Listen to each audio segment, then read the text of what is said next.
Exercise with the E pedal on those little shapes. So today is the 26th of June, 2003. What we're going to do is warm the guy's hand up first. No, we can do it. All the E's with it. Yeah. So this is my subject here. It's a little book I probably will release someday. It doesn't have to be huge. Multi-name chords. What to do about it, homonyms, if you will. But a number of fine exercises. One is to take a shape that you know has more than one name and do it all from one root name. Right. Say E in this case. So this is E half diminished or minor 7/5. Up here, of course, it's an unaltered dominant. You can get all, 3 for 1 on that chord. All 3 of those shapes are good. Yeah. This isn't altered to me, it's just that sharp 11 business. Then this is the 11 flat 9 thing, meaning if you're in this key, you'll still hear that as an E.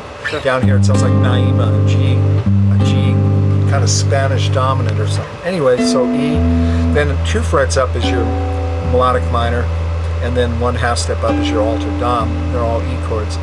Similar but more difficult exercise for some people is to park it in one spot and put all 5 names on there.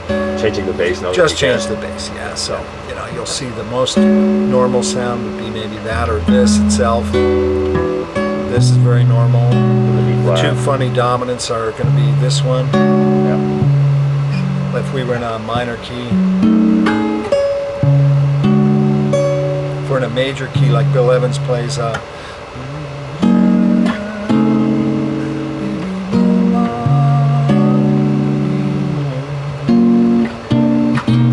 and then the other funny name would be the B flat, standard altered, your regular. So that's that. That's that. There you go. It's still the same day. Notice the shirt is exactly the same. Yeah, we've got the whole apartment's financial records here. Yes, exactly. Here we go. E half diminished or G minor 6, A7. We're in D minor to the ear. We expect the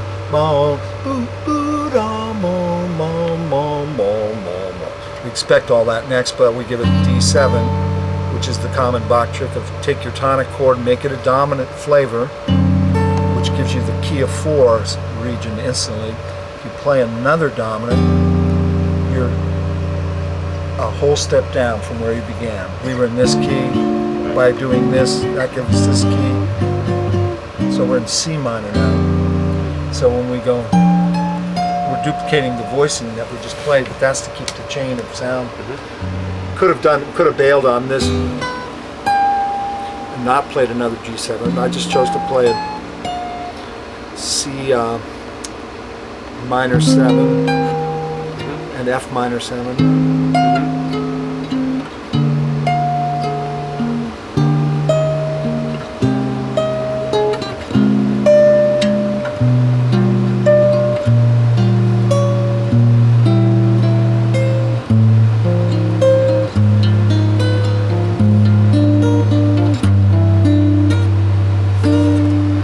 Back.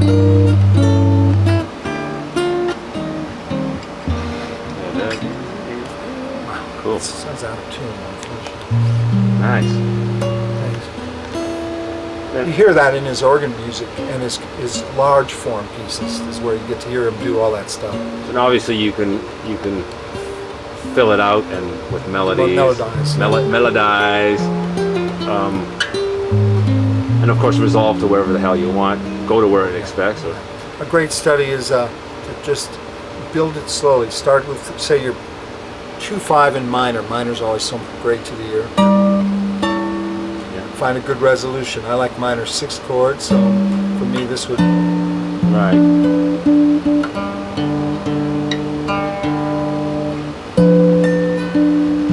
Same thing now. Right. Same key, not modulated.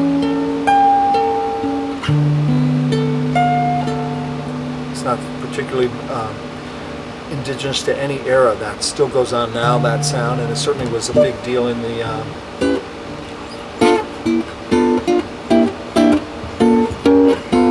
that Fred Astaire era. And the same,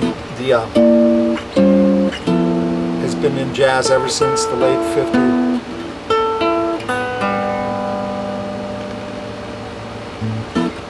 This is a 2 half diminished sub. Sub meaning there's no flat third in there, but it sure sounds like it's part of this whole E minor 7 flat 5, A7 altered. Seeing the visual group there.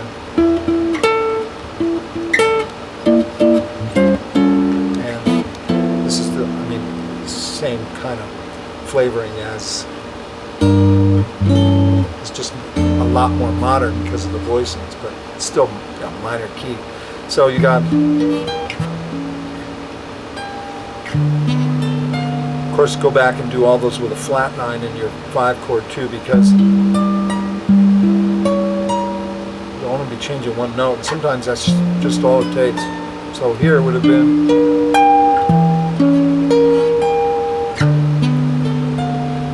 and the next one is E half diminished. I'm gonna get this in tune.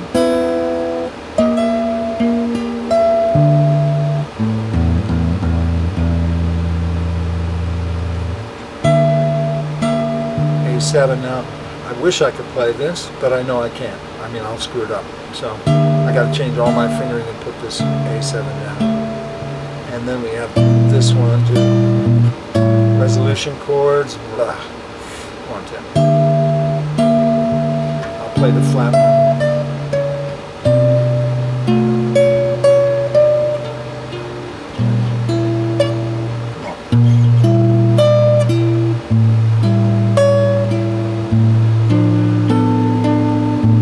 Switched a little bit to a 5-note voicing, which is pretty much like the V8 sound, but we could have gone to this one.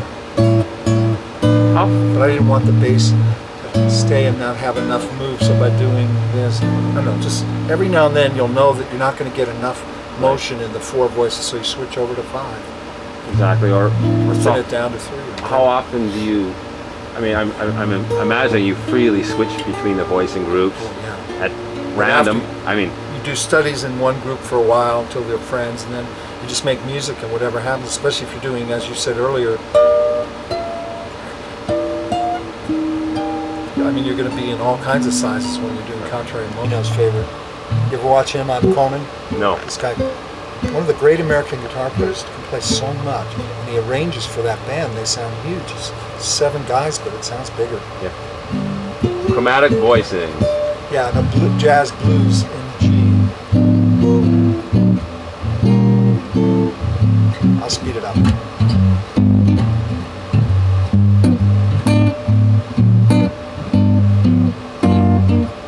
By the way, this had a major 7 and a flat 7, but my friend creates the thing. Now at that moment, if I had a solid body, I could go blam on the 5th.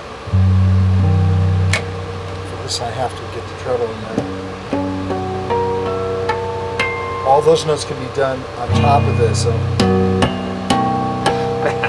if we go a 1/6 away, it's very chromatic. Well, you know. Oh, nice. A 1/3 away is the same as the 1/6 was. If your guitar's real live and you tap on some of those, you just get spooky chromatics. Run by the first part of it when you were just doing the ascending, when you were just showing me the inversions, just the 4-note chromatic thing on the first 4 strings, or the first part of this. Yeah. Okay. Just the chromatic chord. Yeah. Just, so if we're on a G, if the real root generator alphabetically is E, F sharp, G. This is V2. Looks like V3 or 4 or 5, but it's really still V2. If you put it on the staff, you'll see. The test of that is, well, I won't bother you with all the tests, but if you ever need to know, I'll give you some. You can always test which voicing you're holding for which group you're in if you can't tell. Obviously these, you can see that these are that size 2, but style 2 can look pretty amazing, man, like this. So if you run the bass up and continue up chromatically, you still hear a chromatic chord, because for me the definition is if there are 3 notes in a row that have adjacent half steps alphabetically, you'll hear a chromatic chord. And then the other bass note can be ascending. Anything. Or the melody could be given ascending. Yeah, the 4th voice can do anything else. Whatever the 4th. You'll still hear a 4-note chromatic chord in general. That's how it'll be classified Have you by worked my it? ear. Have you worked it out doing the soprano, alto, the different voices? All you'll do is put it into the different voicing. Of course. Yeah. So No. I'm talking about. Let's say you're on the alto voice. Have you moved it within the form, just like you're doing on the bass now? Well, the thing is, if you do the other 3 inversions of this chord at home in V2, you'll always have the variable voice in a different place. I've got it on the bass now, but it'll show up in the alto later. Yeah. In the same way that you do the systematic inversion, not random inversion. So this chord will have 3 other chords. One of them might be a real doozy. Yeah. This is the one I've always relied on, so I would always have at least one reference voice that I could hold that would sound, So you're going to get those basses. There can be 8 of them, I think. 1, 2, 3, 4, 5, 6, 7, 8. Yeah, that's correct. If you go past that, you'll end up with 4 chromatic tones again. You're just in an inversion of what you started with. Okay. No, I got that. You work very much with like spontaneous reharmonization. That's mostly what I do, Mark. In other words, you got a melody note somewhere. That's what I like to do. Yeah. It's 50%, because I got bored playing stock arrangements, my own especially. But well, I remember this one time. It really kind of shocked me in a way. But you would give me some piece that you had arranged, right? And it had some substitutions in it. I don't remember what it was. Maybe still, I don't. And I did the detailed analysis of it just to see, what the concepts and so on and so on. And then when I asked you about it, all you said was, "Well, it sounded good." And it was like incidental that perhaps maybe it sounded good because maybe there was some hidden sort of voice leading, but a lot of times. Well, that always applies for you too.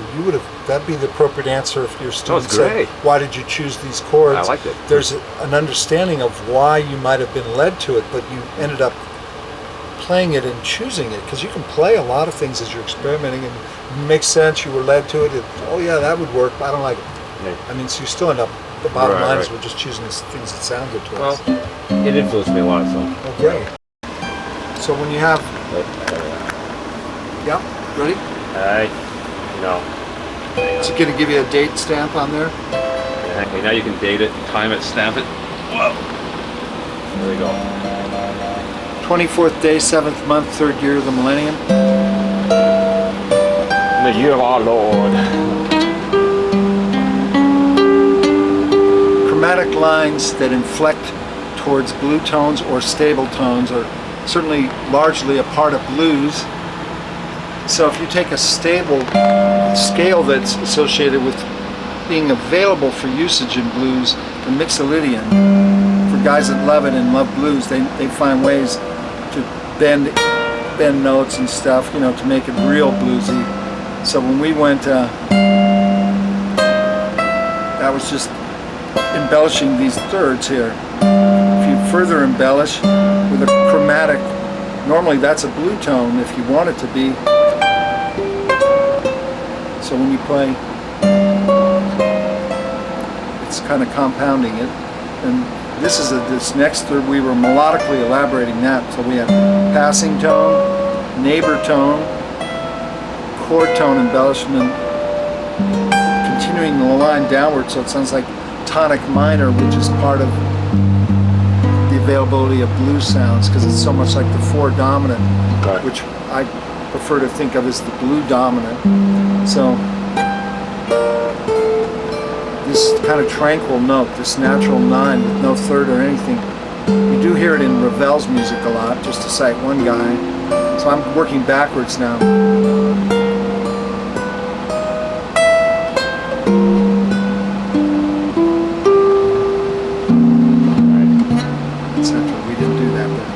That's okay. Oh yeah, they do that first blues like with a descending. I don't remember what it was. Help me out. It went G D flat G C. Ah yes. And then you went. I was high D, yeah. Like it was a little different. No, it was a high. Oh yeah, it was. Yes. And then, yeah. And so some variety of different lines that'll work. One thing we tried was.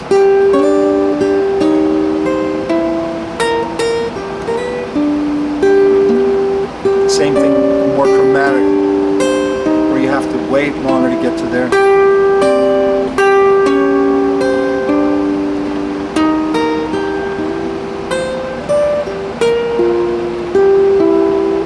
So I'm gonna freeze.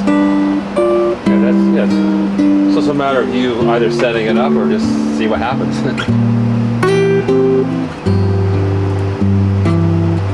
So when you hear 6. that's all available for blues, even though it's not traditional. It's not real far away from it either. Even major 7 to go to the adult blues.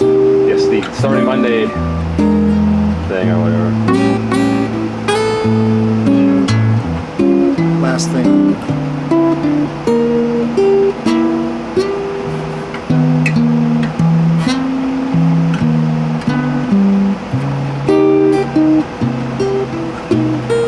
This is dominant 7 with a lowered root.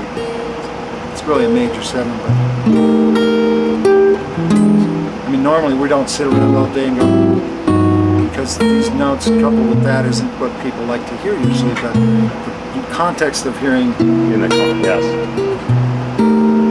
will allow a chord like that to be easier. Sounds great, yeah. All right. Right? Okay, yes, it's going. So Okay, this so we'll start in a key that has an abundance of sharps, G sharp minor. is yes, fine. Improvisation by Ted Greene.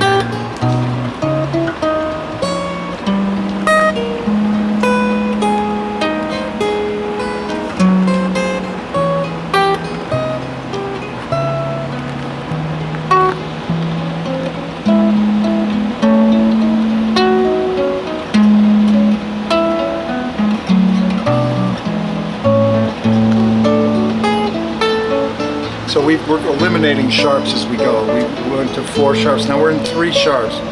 Watch out for your paper markers. Right. Here comes 2 sharps. By putting the G instead of G sharp. Here comes 1 sharp.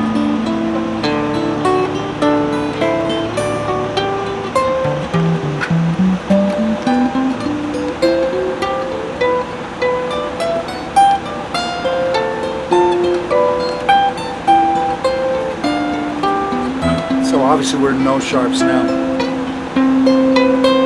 But we're going to bring all kinds of sharps and flats and, you know, the chromatic notes.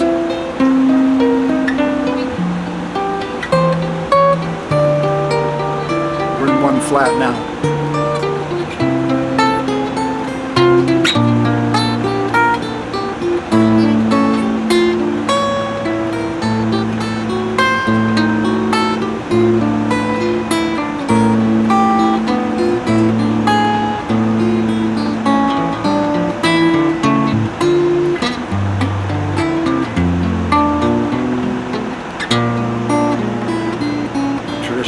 That's a French 6 thing.